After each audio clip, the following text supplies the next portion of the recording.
Get to Senator Mike Rounds on this and more, the Republican from Indiana who sits on the Senate Select Committee on Intelligence and Armed Services, Republican from South Dakota, right? So Senator Rounds joining us now. There we go. From, yeah, it's like, oh, I knew you were from a Dakota. Don't get that one wrong. So from Capitol Hill, Tulsi Gabbard.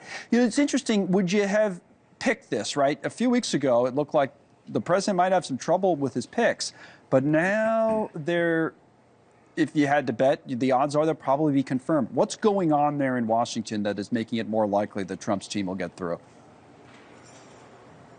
I think, first of all, the Republicans in the Senate want to be part of a team, and they want to see the president be successful. John Thune has done a masterful job of allowing each member to be able to do their vetting, to do their due diligence, and that's what they feel very strongly about. And in doing so, they get a chance to meet each one of these individuals privately, talk with them, and get a sense not just about what the news media is saying about them, but what they really think and can explain in person. That makes a huge difference. So for many of our members, it was a matter of actually having a chance to do their own investigation and to visit and then to decide whether or not there were issues there that had to be resolved. And I think all of those have been resolved. I expect that Tulsi will be not only get through cloture today, but will be nominated, confirmed, and I think we'll continue right on down the line. We want this team in place.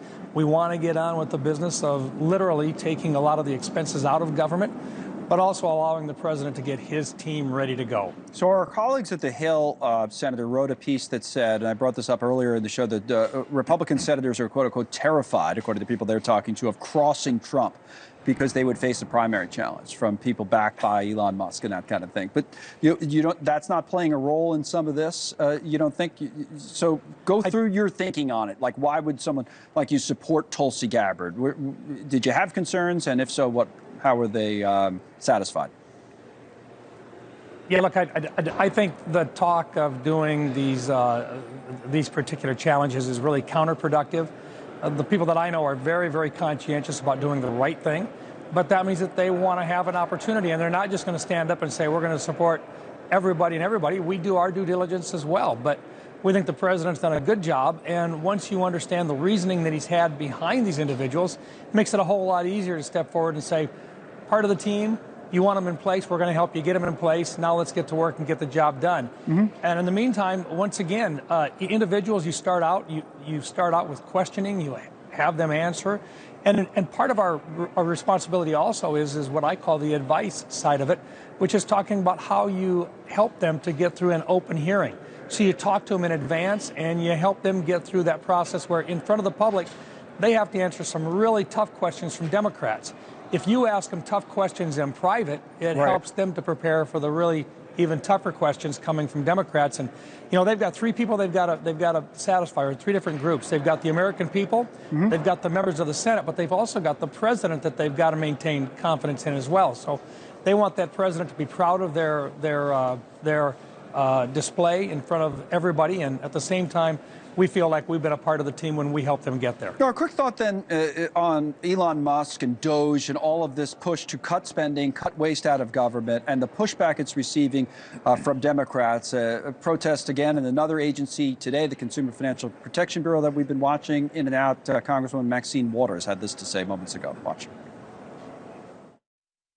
Why does Elon Musk want to get rid of all of this? Because he's a thief. He's a gangster. He brings his billionaire friends along with him. We didn't elect him. We didn't select him. We didn't ask for him. And we don't want him. Yeah, so Democrats are obviously not happy, Senator, but you say what about what Elon Musk has been doing and how he's been going about it?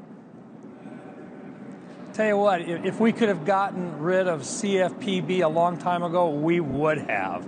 And so we welcome this approach where we're actually taking out some of these problem agencies that have caused a huge amount of economic damage here within the United States. CFPB has been harassing financial institutions that want to have more consumers, and literally they want to be able to serve more consumers.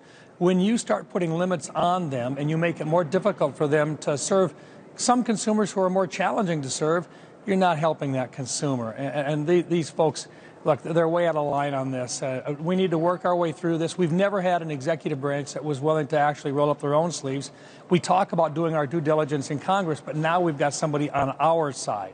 So we want this to happen. And look, are there going to be some rough scrapes along the way? And are we going to have to maybe go back in and identify problems that might occur along the way? Yeah, of course.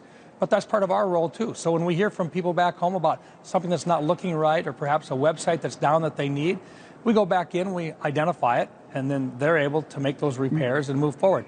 But the long-term issue here is we're spending way more money than what we have available to us. This is one opportunity for the first time literally in decades to actually get a handle on a lot of the spending in the federal government, and we're looking forward to working with them, and there's more to be cut. More to be cut. All right, the senator from South Dakota. Thank you, Senator Rounds, for coming on. We appreciate it. Good to see you.